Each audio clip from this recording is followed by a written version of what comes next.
name is Nastrah Carr. I am a neo-soul artist, entrepreneur, and holistic healer from New Jersey.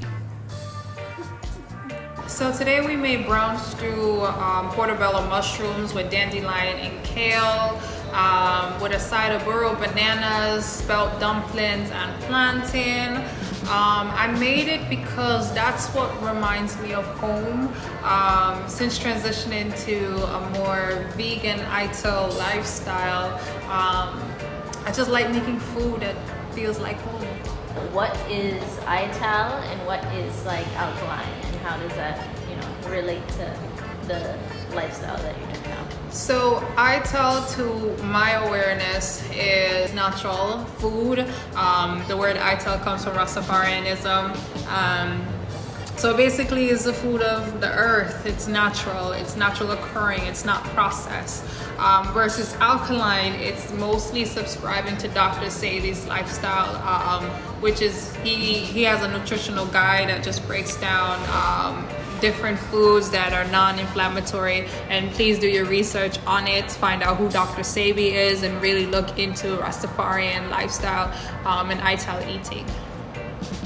Everything that I do is my culture and heritage. I basically just took out the meat and kept the flavor and kept home, kept the love. So I use a lot of allspice, pimento. Love for every meal to have a side of avocado or some plantain, dumpling, but using non-inflammatory flour like spelt flour or teff. So everything that I do in the kitchen, even from the process, how I do things, it's the same traditions of how like my mom or my grandmother. It's strictly ancestral. Like it's something that's been in my blood, because again, most of my family cook meat. We don't really have rastas in our family, so it's just something. I think what keeps my culture is me cooking from the heart. Mm-hmm. Yeah, and it's still a transference of energy and knowledge, Mm-hmm. but in this new generation where you are, pioneering the plant-based aspect Right. of it. But I mean, the way that you were rolling the dumplings, that's memory, ancestral memory. Right. It's medicine. Mm-hmm. Cooking is a ritual and it's a form of medicine for me. Oh, well, I guess that brings me to my next question, which you just answered. If any, what rituals do you sustain as a practice, and also do you incorporate bush medicine into your life? What exactly is bush medicine to you? So like herbs, like I grew up drinking fever grass tea, Mm-hmm. soursop tea. Oh yeah, ginger tea. that's ancestral to me. And the rituals for me is like when I'm being really, really intentional with my meals, I pray before. I pray before I eat. I like to have certain type of music, so I don't cook to certain vibrations. I like to make sure it's a high vibration kitchen, or I'm singing. It's like when I'm in my kitchen, it's like a praise and worship. So the way like when the pots clang, and because I'm a singer, so it's a medicine. It's like I don't even really know how to explain it. It's something to experience. It's just, that's my place of joy now. And some of the medicines, bush teas that I would incorporate is sometimes I'll cook with burdock root, dandelion, soursop leaves. Fever grass is something I love. Make like a tea blend.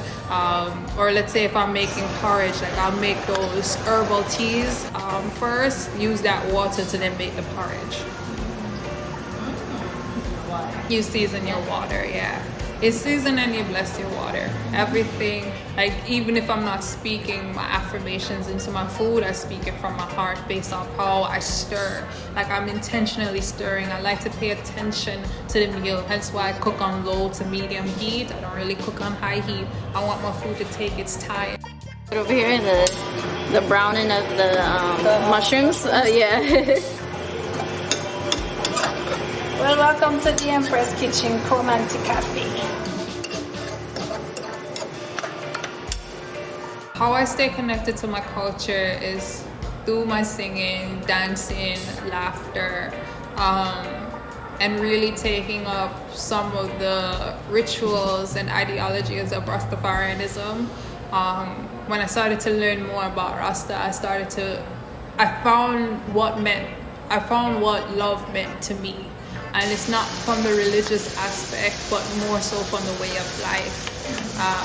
It's been my place of freedom when I learn about different aspects of, like, you know, why people chose Rastafarianism, like learning who Haile Selassie is, listening to the stories of people who chose that way of life, and understanding, you know, step by step, what does it actually mean? Because before I used to joke, I was like, oh yeah, me a Rasta, because I thought it was a cool thing, I thought it was a trend thing, not because other people were doing it. It's just, I just love the naturalness of it. I just love how it was just about loving yourself. Like, Rasta to me means love. And the more I started to learn about it as I got older, you know, when life starts to happen, like, yeah, the trends look all good and dandy, but what's going to sustain you? And when I think of the practices of Rasta, that's what's been sustaining me, to always be love, be true, be peaceful, like, be kind to people, help thy neighbor out, fellowship, community. And when you really start to study this way of life, it just opens your eyes and opens your heart. Like, Ginger is about the stomach, the digestive system, which is also connected to your solar plexus. That's your creative source. And me as an artist, it's like, it makes sense why I'm drawing for these warm herbs, because they all relate to my creativity.